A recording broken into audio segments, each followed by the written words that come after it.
Buhoy, hatid sa inyo ang mga pinakamainit na balita sa bansa. Dito sa News Force. Sa ulo ng mga balita, maling bangkay ng OFW sa Kuwait na iuwi na sa Pilipinas. DMW pananagutin ang sinumang sangkot sa pagkakamaling ito. DILG nilinaw na 41 pulis ang sangkot sa umano'y grand conspiracy ukol sa droga.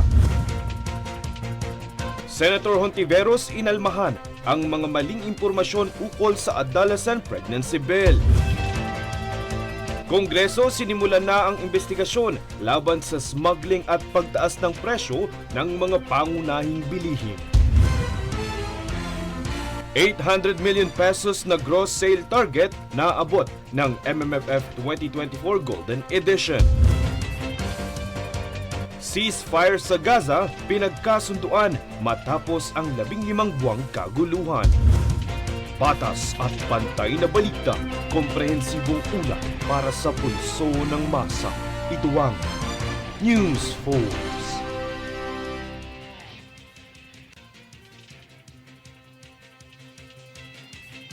Tanong ng masa ay kung mayroon sapat bang pondo ang PhilHealth para sa mas pinalawak na health packages. Alamin kung paano nito sinuportahan ang universal healthcare sa balitang ito.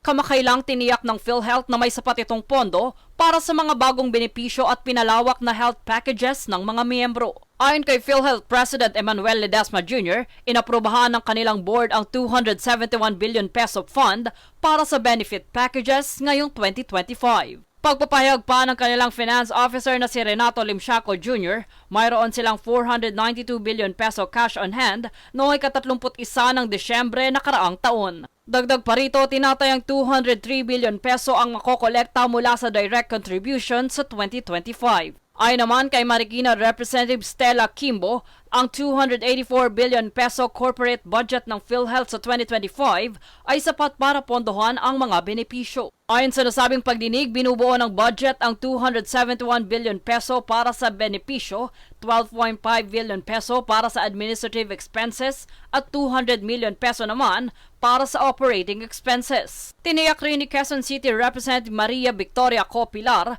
na may sapat na surplus ang PhilHealth na 150 billion peso para sa mga gastusin. Saklaw ng mga bagong benepisyo ang paggamot sa ischemic heart disease, peritoneal dialysis, kidney transplant, preventive oral health services at outpatient emergency care. Dito nanawagan din si Ledesma ng patuloy na suporta mula sa Kongreso para maisakatuparan ang universal health coverage. Aniya mahalaga ang suporta ng Kongreso para mapalawak pa ang National Health Insurance Program. Jade Buhoy, nag-uulat para sa Golden Nation Network.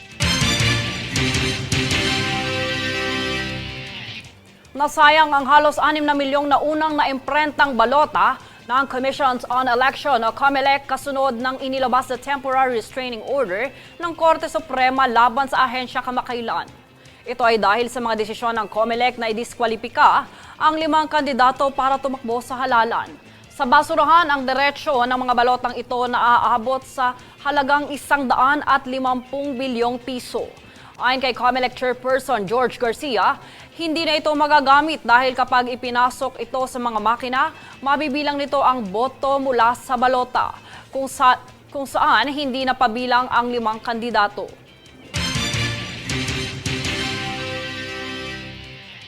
Samantala, dobleng dagok ang kinaharap ng naulilang pamilya ng overseas Filipino worker na si Jenny Alvarado matapos makatanggap ang kanyang pamilya ng maling bangkay na ipinadala mula Kuwait noong nakaraang linggo. Nasawi ang domestic worker na si Alvarado matapos ang bagong taon dahil sa cold suffocation o nalason matapos makalanghap ng usok mula sa isang heating system sa kanilang pinagtatrabahuan sa Kuwait. Humingi naman ng pamumanhin at pagdadalamhati ang Department of Migrant Workers o DMW at nangakong pananagutin ang sinumang sangkot sa pagpapadala ng maling bangkay ng OFW. Inasahang darating na ngayong araw sa Pilipinas ang totoong bangkay ni Alvarado. Nais panagutin ng otoridad hindi lamang ang masangkot sa umano'y grand conspiracy sa mga kapulisan ukol sa drug operations. Panawagan naman sa publiko, huwag idamay sa masamang implikasyon ang buong kapulisan. Para sa detalye, narito si Francis Riodique.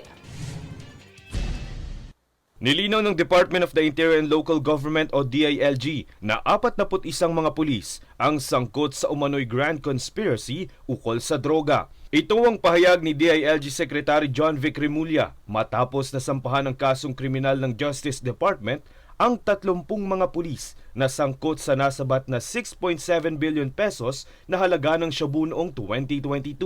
Base sa investigasyon ng DILG at NAPOLCOM, natuklasang kapag may malaking huli sa iligal na droga, maliit na bahagi lang nito ang inilalagay sa police report. Ang natitirang bahagi umano ay itatago sa isang bodega at pagtatakpan ng mga magkasabwat na pulis. Samantala ay giniit ni Remulla na ang nabanggit na 41 pulis ay parte lamang ng mahigit 200,000 PNP personnel. Aniya, hindi dapat madamay ang imahe ng karamihan sa mga kapulisan. Plano naman ng mga otoridad na magsagawa ng lifestyle check sa mga sangkot na pulis para matukoy din ang mga taong nakinabang sa ganitong mga modus. Nauna nang sinabi ni Remulla na posibleng nagagamit ito sa umano'y naging kontrobersyal na reward system sa PNP. Iimbestigahan umano ng mga otoridad ang mga naging drug raids mula 2016 hanggang 2022. Francis Riodique, nag-uulat para sa Golden Nation Network.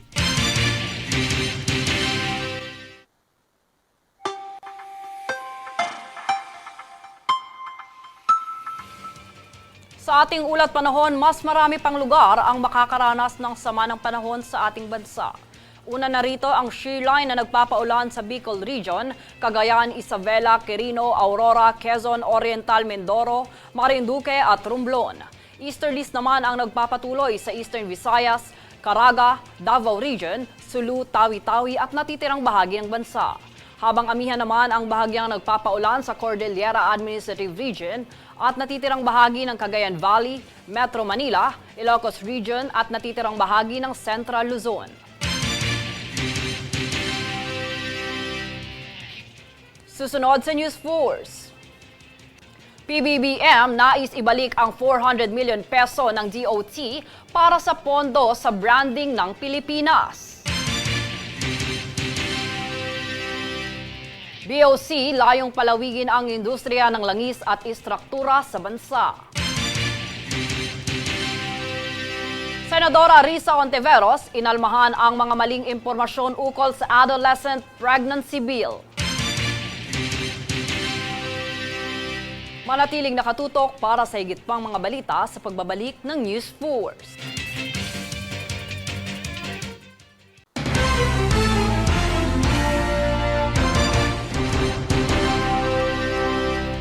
Inutos ni Pangulong Ferdinand Marcos Jr. na ibalik ang 400 milyong piso ng Tourism Department para sa branding ng Pilipinas.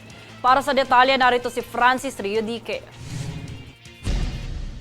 Nais ibalik ng pamahalaan ang kabuuang 400 milyong piso na budget ng Tourism Department. Ito ang iniutos ni Pangulong Ferdinand Marcos Jr. sa Department of Budget and Management o DBM sa kamakailang pagpupulong ng administrasyon kasama ang mga economic managers nito. Ayon kay Pangulong Marcos, ang naturang pondo ay para sa branding o pagpapaganda ng imahe ng Pilipinas. Aniya, dapat na samantalahin ang momentum ng Pilipinas para patuloy na magpakilala sa buong mundo. Partikular na tinukoy ng Pangulo ang pagbibigay ng karangalan ni two-time gold Olympic medalist Carlos Yulo at The Voice US champion Sofronio Velasquez. Kasama rin umano dito ang hindi matatawarang serbisyo ng mga Pilipinong health workers noong COVID-19 pandemic. Ayon sa Presidential Communications Office, kukunin ang nasabing pondo sa contingency fund ng Pangulo. Suportado naman ito ni Tourism Department Cristina Frasco. Aniya, malaki ang maitutulong ng sapat na pondo para mas mapaunlad pa ang turismo ng Pilipinas. Francis Riodique, nag-uulat para sa Golden Nation Network. Samantala, nangako si Pangulong Ferdinand Marcos Jr. na susuportahan ito ang pagtatayo ng Virology and Vaccine Institute of the Philippines. Itatayo ito sa New Clark City sa Capas, Tarlac na tiniyak ni Pangulong Marcos na pupondohan ito ng pamahalaan. Bagamat hindi ito nakasama sa 2025 budget, Hahanap umano ito ng mga item na hindi pa handang ipatupad at ilalaan sa naturang institusyon. Kumpiyansa ang pamahalaan na isa itong hakbang para maiwasan ang muling paglitaw ng pandemya.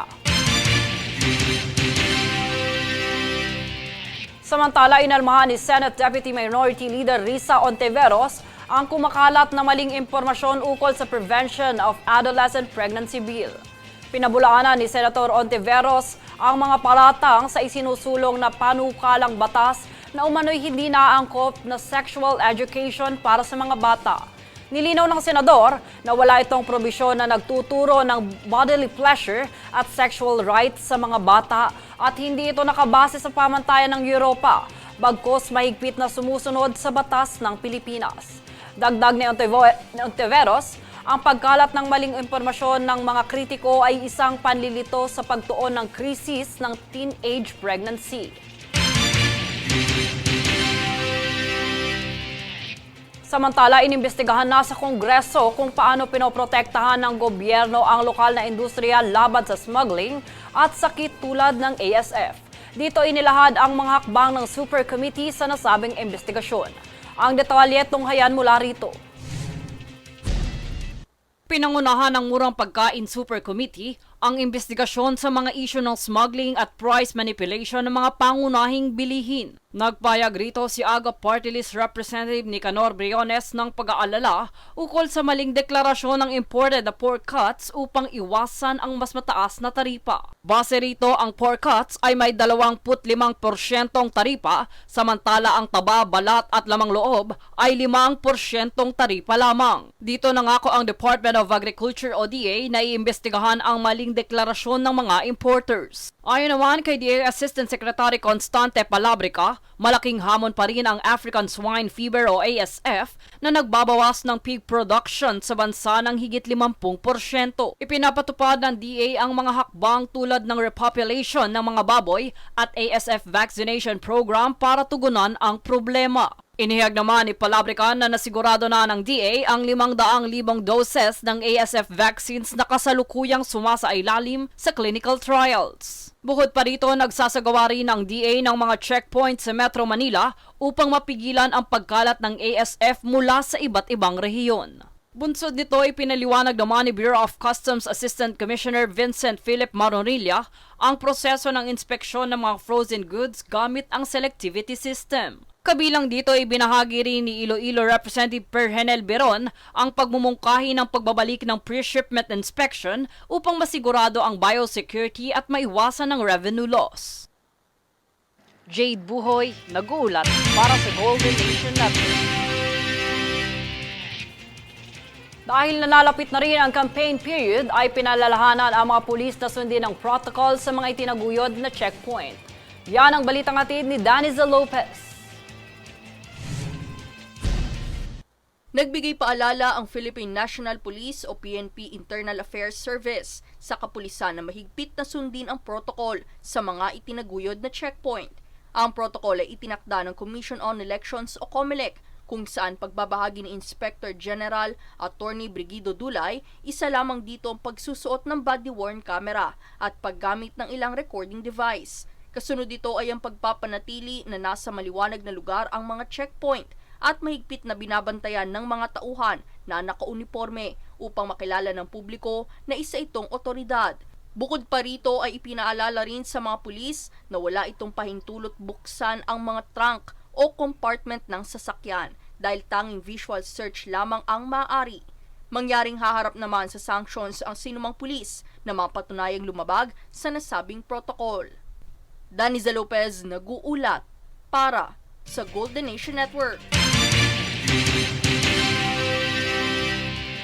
Isinagawa ng Bureau of Customs o BOC Port of Iloilo ang pagbisita sa pasilidad ng langis upang palakasin ang relasyon nito sa mga industriya at tiyakin ang pagsunod ng mga ito sa mga batas at regulasyon ng customs. Ang pagbisita sa Price Gas Incorporated ay para sa akreditasyon bilang custom facility and warehouse, habang ang inspeksyon sa Semfil Inc.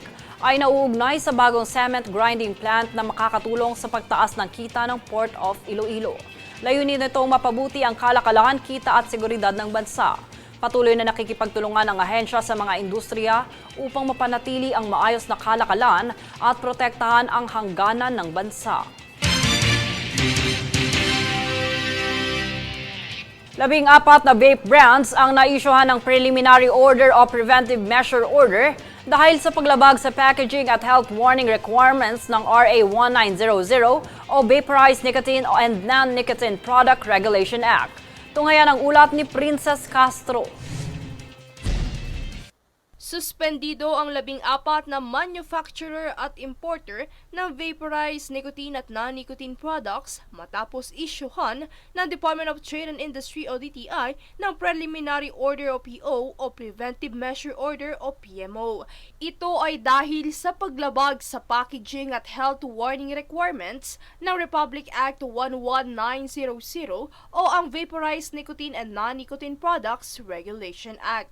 Nilabag ng mga kumpanyang ito ang Section 4 Clause D ng naturang batas na naguutos ng pagsunod ng mga kinakailangan sa fiscal marking na itinakda ng Bureau of Internal Revenue.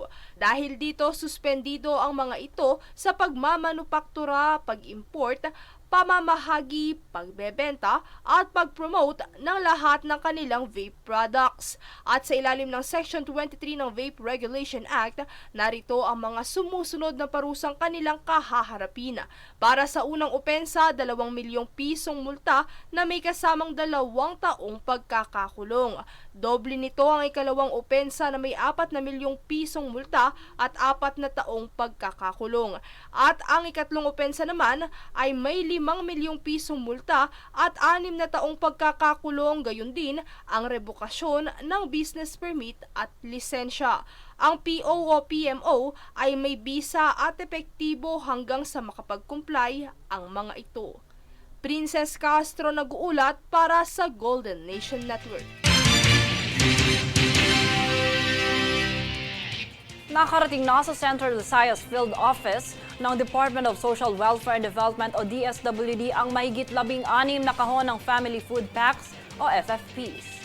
Ang higit 5,000 food packs naman ay naipadala sa Valle Hermoso Warehouse habang 11,700 naman sa Gihulugan City Warehouse. Ang prepositioning na ito ng DSWD ay layong matiyak na sapat ang supply ng tulong sa oras ng sakuna o kalamidad.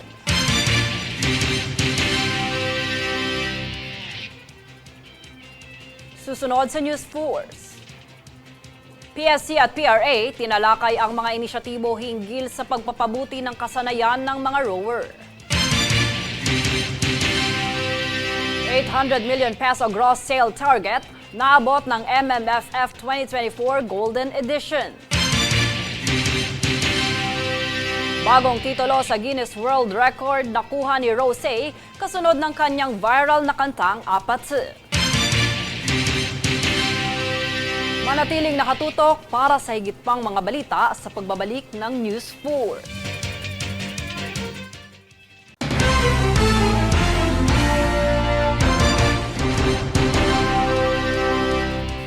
Tulong pangkabuhayan ang handog ng Philippine Red Cross o PRC sa mga pamilya na lubhang naapektuhan ng bagyong Karina noong nakaraang taon. Ang detalye sa ulat ni Daniza Lopez.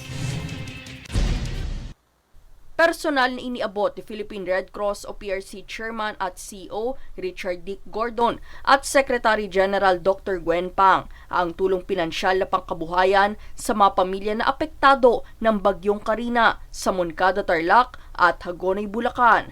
Mula sa suporta na rin ng International Federation of Red Cross and Red Crescent Societies ay umabot sa 663 pamilya ang nakatanggap ng 9,000 piso bawat isa para sa first installment.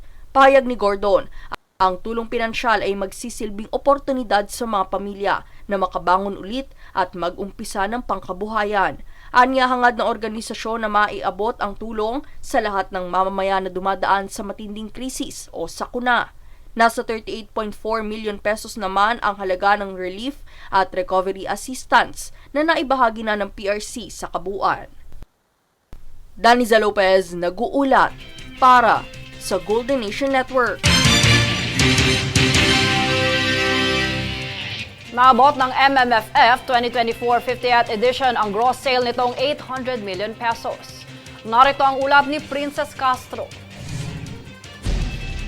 Tagumpay na nalagpasan ang pamantayan ng taunang movie festival sa kalidad ng mga entry at inclusivity ng mga pelikula mula sa mga dating edisyon ng MMFF. Yan ang naging pahayag ni MMDA Chair at concurrent Metro Manila Film Festival o MMFF Overall Chairman Attorney Romando Don Artes para sa ika-50 edisyon ng MMFF ngayong taon.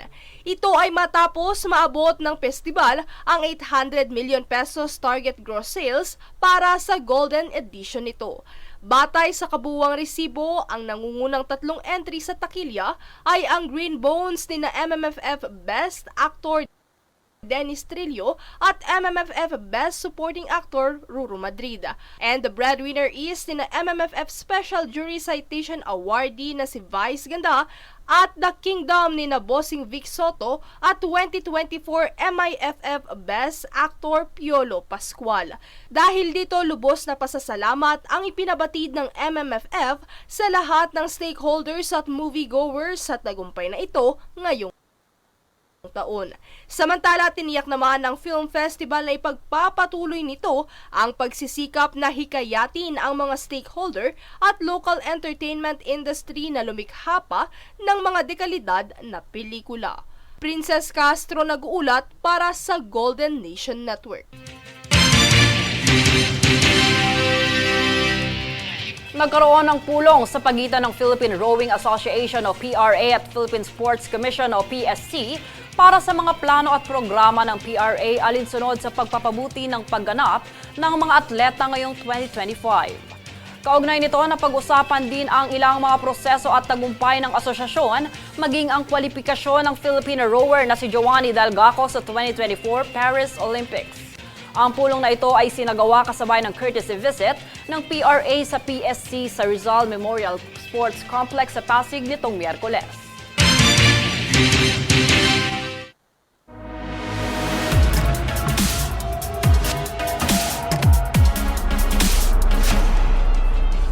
Inanunsyo ng Guinness World Record na nakakuha ng bagong titulo ang Blackpink member na si Rosé kasunod ng kanyang viral na kantang Apathy kasama si Bruno Mars. Inilabas noong ika-18 ng Oktubre noong nakaraang taon ang kantang Apathy bilang main track ng kanyang unang studio album na Rosé. Nakuha ni Rosé ang titulong first female K-pop artist to enter the Billboard Radio Songs Top 10 at highest charting female K-pop artist on the US Albums Chart.